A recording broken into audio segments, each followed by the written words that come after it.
ಮಾಜಿ ಸಂಸದ ಪ್ರಜ್ವಲ್ ರೇವಣ್ಣ ಕೇಸ್ನಲ್ಲಿ ಸಂತ್ರಸ್ತೆಯನ್ನ ಅಪಹರಣ ಮಾಡಿದ್ದ ಪ್ರಕರಣದಲ್ಲಿ ಶಾಸಕ ಎಚ್.ಡಿ. ರೇವಣ್ಣಗೆ ಹೈಕೋರ್ಟ್ ಬಿಗ್ ರಿಲೀಫ್ ಕೊಟ್ಟಿದೆ. ಕೆಆರ್ ನಗರ ಮಹಿಳೆಯ ಅಪಹರಣ ಪ್ರಕರಣದಲ್ಲಿ ರೇವಣ್ಣಗೆ ನೀಡಿದಂತಹ ಬೇಲ್ ರದ್ದು ಮಾಡಬೇಕು ಅಂತ ಕೋರಿದ್ದ ಎಸ್ಐಟಿ ಅರ್ಜಿಯನ್ನ ಮಾನ್ಯ ಮಾಡದ ಹೈಕೋರ್ಟ್ ಬೇಲ್ ರದ್ದುಗೊಳಿಸೋದಕ್ಕೆ ನಿರಾಕರಿಸಿದೆ. ಇದೇ ಕೇಸಲ್ಲಿ ಇತರೆ ಆರೋಪಿಗಳಾದ ಸತೀಶ್ ಬಾಬು, ಮಧುಗೌಡ, ಕೆ.ಎ.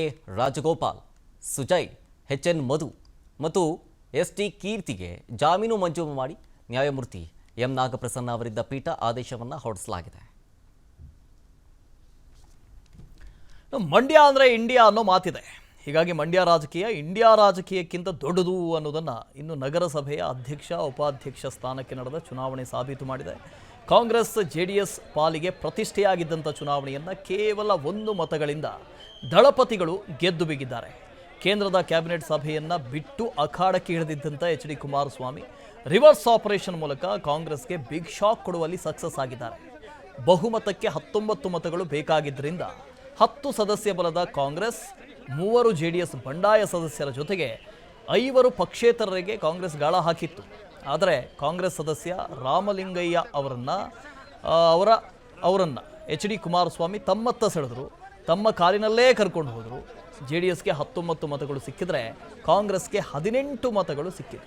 2ನೇ ಅವಧಿಗೆ ಮಂಡ್ಯ ನಗರಸಭೆ ಅಧ್ಯಕ್ಷರಾಗಿ ನಾಗೇಶ್, ನಗರಸಭೆಯ ಉಪಾಧ್ಯಕ್ಷರಾಗಿ ಅರುಣ್ ಕುಮಾರ್ ಆಯ್ಕೆಯಾದರು.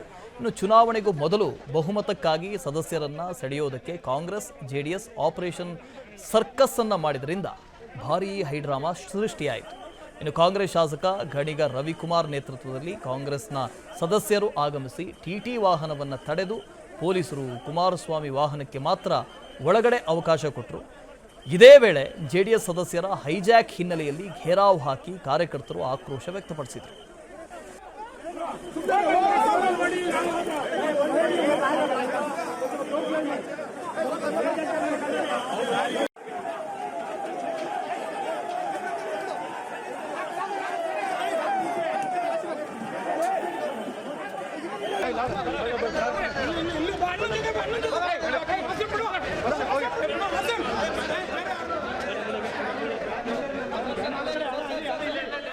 ಇನ್ನು ಚುನಾವಣೆಯ ಬಳಿಕ ಮಾತನಾಡಿದ ಶಾಸಕ Ganiga Ravikumar, cinema ಸ್ಟೈಲ್ನಲ್ಲಿ kidnap, ಹೈಜಾಕ್ನಿಂದ ವಾಮಮಾರ್ಗದಲ್ಲಿ JDS ಗೆದ್ದಿದೆ ಅಂತ ಆರೋಪ ಮಾಡಿದ್ರು. ಆದರೆ ಇದಕ್ಕೆ ತಿರುಗೇಟು ಕೊಟ್ಟ ಎಚ್.ಡಿಕೆ ಶಾಸಕರ ಪ್ರಕಾರ ವಾಮಮಾರ್ಗದ ಅರ್ಥ ಏನು ಅಂತ ಪ್ರಶ್ನೆ ಮಾಡಿದರು.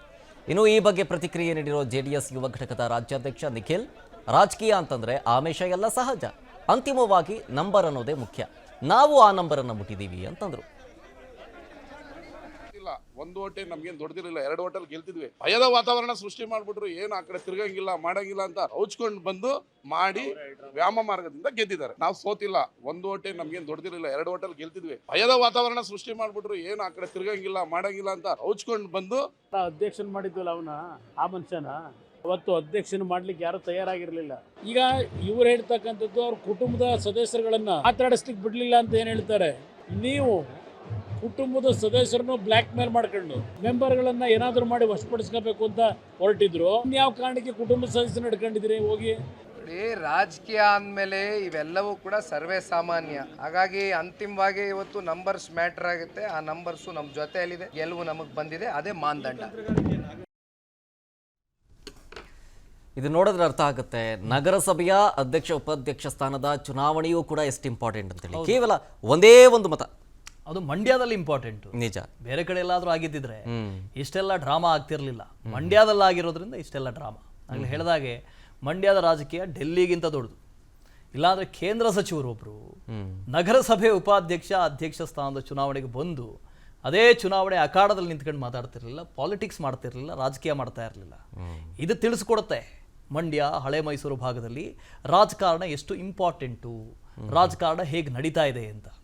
ಇದರ ಮೂಲ ಎಲ್ಲಿದೆ? ಗ್ರಾಮಾಂತರದಲ್ಲಿ ಸೋತಿದ್ರಲ್ಲಿದೆ.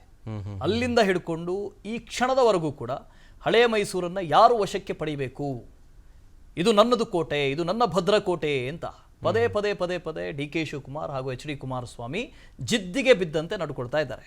ಇತ್ತೀಚೆಗೆ ಇದೇ ನಗರಸಭೆ ಚುನಾವಣೆಗೂ ಮುಂಚಿತವಾಗಿ ಡಿ.ಕೆ. ಶಿವಕುಮಾರ್ ಮಂಡ್ಯಕ್ಕೆ ತೆರಳಿದ್ರು. ಅಲ್ಲಿ ಕಾರ್ಯಕರ್ತರನ್ನು ಉದ್ದೇಶಿಸಿ ಅಲ್ಲಲ್ಲಿ ಸಭೆ ಮಾಡಿದ್ರು. ಇವತ್ತಿನ ಚುನಾವಣೆಯಲ್ಲಿ ಏನು ಮಾಡಬೇಕು ಅನ್ನೋ ರಣತಂತ್ರ ಆವತ್ತೇ ಸಿದ್ಧವಾಗಿತ್ತು. ಇದು ಎಚ್ ಡಿ ಕುಮಾರಸ್ವಾಮಿ ಅವರಿಗೆ ಮೊದಲೇ ಗೊತ್ತಾಗಿತ್ತು ಹೀಗಾಗತ್ತೆ ಅಂತ. ದೆಹಲಿಯಲ್ಲಿದ್ದರು ಎಚ್ ಡಿ ಕುಮಾರಸ್ವಾಮಿ. ಅದು ಇವತ್ತು ಸಂಪುಟದ ಸಭೆ ಇದೆ. ಕ್ಯಾಬಿನೆಟ್ ಸಭೆಯನ್ನು ಮೊಟಕುಗೊಳಿಸಿ ಮಧ್ಯದಲ್ಲಿ ಎದ್ದು ಬಂದಿದ್ದಾರೆ. ಅದು ಮೋದಿ ಅವ್ರಿಗೆ ಹೇಳ್ಬಿಟ್ಟು ಅಂತೆ, ಹಿಂಗೆ ಚುನಾವಣೆ ಒಂದು ಇದೆ, ಎಲೆಕ್ಷನ್ ಇದೆ, ಮುಗಿಸ್ಬಿಡ್ತೀವಿ ನಾವು ಅಂತ. ಅಲ್ಲಿಂದ ಹೊರಟು ಬಂದು ಪಾಲಿಟಿಕ್ಸ್ ಮಾಡಿದ್ದಾರೆ.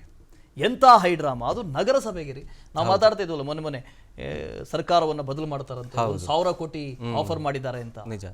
ನೋಡಿ, ನಗರಸಭೆಗಳಲ್ಲಿ ಗ್ರಾಮೀಣ ಭಾಗದಲ್ಲಿ ನಮ್ಮ ಪಂಚಾಯತ್ ಎಲೆಕ್ಷನ್ಗಳಾಗ್ತಾವಲ್ಲ, ಅಲ್ಲೂ ಈ ಥರದ ಹೈ ಡ್ರಾಮಾಗಳು ನಡೀತವೆ. ಯಾರನ್ನೋ ಕಿಡ್ನಾಪ್ ಮಾಡ್ಕೊಂಡು ಹೋಗ್ತಾರೆ, 1-2 ನಂಬರ್ ಗೇಮ್ಗೋಸ್ಕರ ಎಂತೆಂಥದ್ದೋ ನಡೆದು ಹೋಗುತ್ತೆ. ಸಣ್ಣ ಮಟ್ಟದಲ್ಲಿ, ಗ್ರಾಮೀಣ ಮಟ್ಟದಲ್ಲಿ, ಅಲ್ಲೇ ಆ ರೇಂಜ್ಗೆ ಪೊಲಿಟಿಕ್ಸ್ ಆಗಬೇಕು ಅಂದರೆ ಇನ್ನು ಸಂಸದರು, ಇನ್ನು ಇಲ್ಲಿ ಸರ್ಕಾರ ಬೀಳಿಸೋದು, ಇದೆಲ್ಲ ದೊಡ್ಡ ವಿಷಯನೇ ಅಲ್ಲ ಇವೆಲ್ಲ ಅಂತ ನನಗನ್ಸೋದು. ಈ ನಗರಸಭೆ, ಈ ಸಣ್ಣ ಸಣ್ಣ ಗ್ರಾಮೀಣ ಪ್ರದೇಶದಲ್ಲಿ ಆಗುವಂಥ ಪಂಚಾಯತ್ ಎಲೆಕ್ಷನ್ಗಳು, ಇಲ್ಲಿಂದಲೇ ಇವರೆಲ್ಲ ಕಲ್ತ್ಕೊಂಡು ಬರ್ತಾರಾ ಅಂತ ಮುಂದಕ್ಕೆ.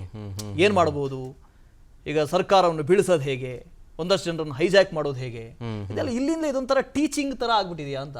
ಅವಾಗ ರಾಜೀವ್ ಗಾಂಧಿ ಈ ಸ್ಥಳೀಯ ಸಂಸ್ಥೆಗಳು ಚುನಾವಣೆ ಇದನ್ನೆಲ್ಲ ಇಂಟ್ರೊಡ್ಯೂಸ್ ಮಾಡಿದ್ರಲ್ವಾ, ಪಂಚಾಯತ್ ವ್ಯವಸ್ಥೆ, ಪಂಚಾಯತ್ ರಾಜ್ ವ್ಯವಸ್ಥೆ, ಅಧಿಕಾರದ ವಿಕೇಂದ್ರೀಕರಣ ಆಗಬೇಕು ಅಂತ ಅವರು ಇದನ್ನೆಲ್ಲ ಇಂಟ್ರೊಡ್ಯೂಸ್ ಮಾಡಿತ್ತು. ಓಕೆ, ಅಧಿಕಾರದ ವಿಕೇಂದ್ರೀಕರಣ ಆಗಬೇಕು. ಈ ಸಣ್ಣ ಮಟ್ಟದಲ್ಲೂ ಕೂಡ, ನಗರ ಮಟ್ಟದಲ್ಲಿ, ಗ್ರಾಮೀಣ ಮಟ್ಟದಲ್ಲಿ, ತಾಲೂಕು ಮಟ್ಟದಲ್ಲಿ, ಜಿಲ್ಲಾ ಮಟ್ಟದಲ್ಲಿ ರಾಜಕಾರಣ ಅಂದರೆ ಏನು, ಆಡಳಿತ ಅಂದ್ರೆ ಏನು, ಅಭಿವೃದ್ಧಿ ಅಂದ್ರೆ ಏನು, ಅದು ಜನಕ್ಕೆ ತಲುಪಬೇಕು ಅಂತ. ಆದ್ರೆ ಇವತ್ತು ಹಾಗೆ ಉಳಿದಿಲ್ಲ ಅದು. ನಿಜ. ನಗರ ಭಾಗದ ರಾಜಕಾರಣಿಗಳು ಕೂಡ ರಾಜಕಾರಣ ಮಾಡೋದು ಹೇಗೆ ಅಂತ ಕಲಿಸೋ ರೀತಿಯಲ್ಲಾಗಿದೆ. ಹೌದು. ಅದಕ್ಕೆ ನಮ್ಮ ಕೇಂದ್ರ ಅಜೆಂಡಾನೇ ಬದಲಾಗಿದೆ. ಹೌದು, ಅಜೆಂಡಾನೇ ಬದಲಾಗಿದೆ.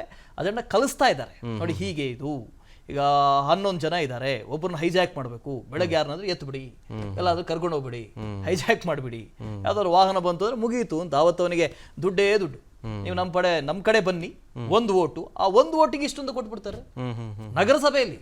ಓಕೆ. ಇನ್ನು ನಮ್ಮ ಶಾಸಕರೆಲ್ಲ ಹೋಗೋ ದೊಡ್ಡ ವಿಷಯನ, ರೆಸಾರ್ಟ್ಗಳಲ್ಲೂ ಕೂಡ್ತಾರೆ. ಇನ್ಯಾವುದು ಬಾಂಬೆ ರೆಸಾರ್ಟ್ಗೆ ಹೋಗ್ತಾರೆ, ಇನ್ನೊಂದು ಯಾವುದೋ ರಾಜ್ಯದ ರೆಸಾರ್ಟ್ಗೆ ಹೋಗ್ಬಿಟ್ಟು ಖರೀದಿ ಮಾಡಿ ಅಷ್ಟು ಕೋಟಿ ಇಷ್ಟು ಕೋಟಿ, ಮೊದಲು 50 ಕೋಟಿ ಇತ್ತಂತೆ, ಇವಾಗ 100 ಕೋಟಿಗೆ ಹೋಗ್ತಾರೆ. ಅದರಲ್ಲಿ ಏನು ದೊಡ್ಡ ಸಮಸ್ಯೆ ಇಲ್ಲ, ಸೇಲ್ ಆಗ್ತಾರೆ. ಸೊ ಇಲ್ಲಿಂದ ಕಲ್ತು ಬರ್ದಿರ್ತಾರಲ್ಲ, ಬುಡ ಹಾಗೇ ಇರುತ್ತೆ ಅವ್ರದ್ದು, ಬೇರೆ ಹಾಗೇ ಇರುತ್ತೆ. ಇಲ್ಲಿಂದ ಕಲ್ತು ಮುಂದೆ ಸತ್ ಪ್ರಜೆಗಳ ನಾಯಕರಾಗ್ತಾರೆ ಇವರೆಲ್ಲ, ದೊಡ್ಡ ಮಟ್ಟದಲ್ಲಿ ನಾಯಕರು. ನಾಚಿಕೆ ಆಗ್ಬೇಕು ನಿಜಕ್ಕೂ. ಅವ್ರು ಹೇಳ್ತಾರಲ್ಲ, ರಾಜಕಾರಣದಲ್ಲಿ ಇದೆಲ್ಲ ಸಹಜ ಅಂತ. ಏನ್ರಿ ಸಹಜ? ಇಂಥ ಅನೈತಿಕ ರಾಜಕಾರಣ ಯಾರಿಗ್ ಬೇಕು ಅಂತ, ಯಾರಿಗ್ ಬೇಕು ಇವೆಲ್ಲ? ನೀವು ಪ್ರತಿಷ್ಠೆಗೋಸ್ಕರ ಮಾಡ್ಕೊಳ್ತಾ ಇರೋದು, ನಿಮ್ಮ ಪ್ರತಿಷ್ಠೆಗೋಸ್ಕರ ರಾಜಕಾರಣ ಮಾಡ್ತಾ ಇದ್ದೀರಿ, ಅದನ್ನು ಸಾಧನೆ ಅಂತ ಹೇಳ್ಕೊಳ್ತಾರಲ್ಲ, ಅದನ್ನ ನಾಚಿಕೆ ಕೇಳು. ಮತ್ತೊಂದು ಕಡೆ ಚನ್ನಪಟ್ಟಣ ಬೈ ಎಲೆಕ್ಷನ್ ಇದೆಯಲ್ಲ, ಅದಕ್ಕೆ ಏನಾದರೂ ದಾರಿ ಮಾಡ್ಕೊಳ್ತಾ ಇದ್ದಾರ ಅಂತ ಅಷ್ಟೇ. ಅದನ್ನೇ ಹೇಳಿದ್ನಲ್ಲ ನಿಮಗೆ, ಪ್ರತಿಷ್ಠೆ. ಹಳೆ ಮೈಸೂರು ಭಾಗದಲ್ಲಿ ಪ್ರತಿಷ್ಠೆ.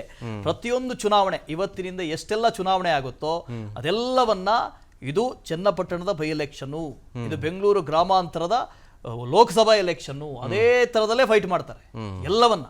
ಎಲ್ಲ ಚುನಾವಣೆ, ಇನ್ನೇನು ನಗರಸಭೆಯ ಚುನಾವಣೆ ಬಂತು, ಸ್ಥಳೀಯ ಸಂಸ್ಥೆಗಳ ಚುನಾವಣೆ ಬರುತ್ತೆ, ಎಲ್ಲ ಚುನಾವಣೆಯನ್ನ ಅದೇ ರೀತಿಯಾಗಿ ಫೈಟ್ ಮಾಡ್ತಾರೆ. ಇದು DK Shivakumar versus HD Kumaraswamy. ಇಷ್ಟೇ ಪ್ರತಿಷ್ಠೆಯ ಕಣ. ಓಕೆ. ಅನುಕ್ಷಣದ ಸುದ್ದಿಗಳಿಗಾಗಿ ವಿಸ್ತಾರ ನ್ಯೂಸ್ ಯೂಟ್ಯೂಬ್ ಚಾನೆಲ್ ಸಬ್ಸ್ಕ್ರೈಬ್ ಮಾಡಿ. ಹೊಸ ಸುದ್ದಿಗಳ ನೋಟಿಫಿಕೇಶನ್ಗಾಗಿ ಬೆಲ್ ಐಕಾನ್ ಕ್ಲಿಕ್ ಮಾಡಿ. ಲೇಟೆಸ್ಟ್ ಅಪ್ಡೇಟ್ಸ್ಗಾಗಿ www.vistaranews.com ವೆಬ್ಸೈಟ್ಗೆ ವಿಸಿಟ್ ಮಾಡಿ. ಅಂಗೈಯಲ್ಲೇ ಜಗತ್ತಿನ ಸುದ್ದಿ ತಿಳಿಯಲು ವಿಸ್ತಾರ ನ್ಯೂಸ್ ಕನ್ನಡ ಆಪ್ ಡೌನ್ಲೋಡ್ ಮಾಡಿ.